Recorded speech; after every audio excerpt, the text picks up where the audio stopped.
Alright, welcome back to Plastic Models by a Regular Dude, and a quick deviation from the current kits. I just want to take a look at something that I purchased today, and was kind of convinced partially by, I've been kind of looking at this thing for a while, but not really knowing, how it works or anything like that. I thought I would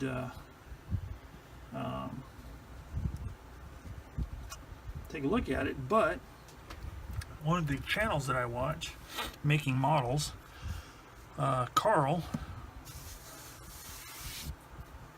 answered some questions for me because in his one of his last videos he actually used this item, and that is the Neo for Iwata TRN1 trigger, gravity feed trigger airbrush. So I've been kind of wanting to get one because I'm discovering that, and I'm sure there's ways to get around it, but I'm just not as good at control with these little buttons in my finger like that. I'm not as good as I used to be. I don't know what the deal is. Maybe it's just I'm out of practice or what, but sometimes I kind of jerk the trigger and things just get all crazy, and my paint just ends up not looking that great. So this is the double action I've been using, the HPCS, and it's a really good airbrush. I like it, but like I said, sometimes it's just I just don't seem to have the control I would like. I don't know if I need a taller trigger or what, but anyway, so I thought I'd try this out because I asked him some questions about it, and he really likes the control. Now obviously, a person might not be able to do some like really ultra fine detail work, but you can't do it with the other one either. They both have 0.35 needle nozzle combos, so it's going to be the same. But he was describing the trigger action on it, and it sounds really cool, so I thought, hey, I'd try it out. Got it at the local Hobby Lobby store, for those of you across the water. It's a large hobby retailer here in the States, and they have this really cool 40% coupon that they run all the time, so you get 40% off of whatever you're buying. And the nice thing is whenever you are buying stuff, they automatically use that 40% coupon off of your highest dollar item in your purchase. So they don't say, oh, it's only good for blah blah. It's like, if I bought this and a couple bottles of paint, they'd take the 40% off of this. It's not off your whole purchase, so kind of cool.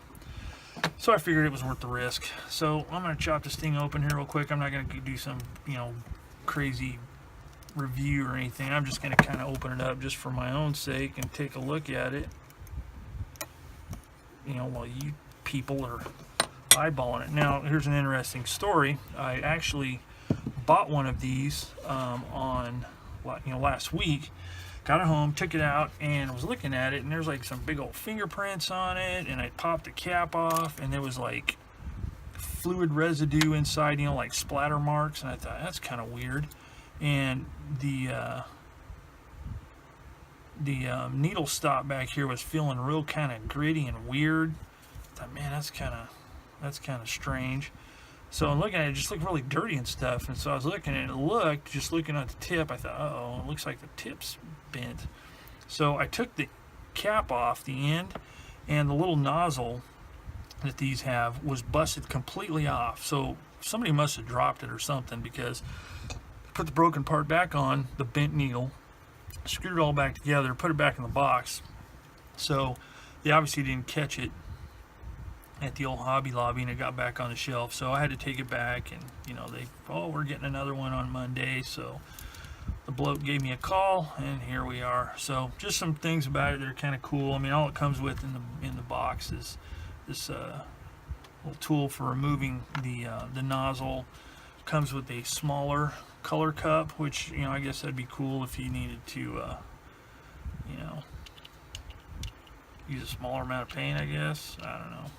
You could even just put your paint right in there, as long as you don't get it all over the threads if you're just doing a little bit. But it's kind of cool. I like the way it feels in the old grip, and the trigger action is really smooth. It's kind of like a two-stage trigger on a rifle.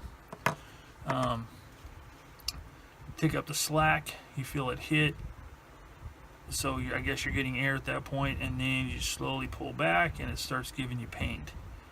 So pretty cool.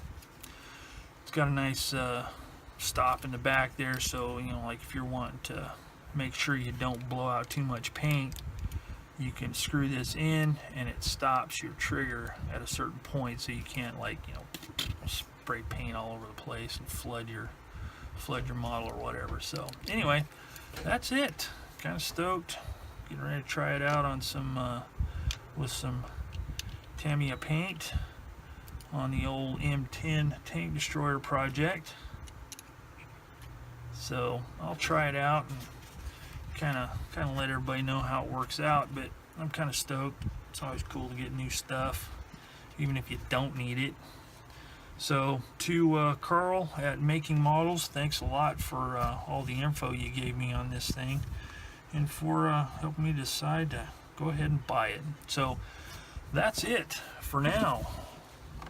A plastic models by a regular dude. If you guys have any experience with one of these or a trigger airbrush at all, feel free to post some comments, because I'd like to hear what you think. So until next time, I will see you all later.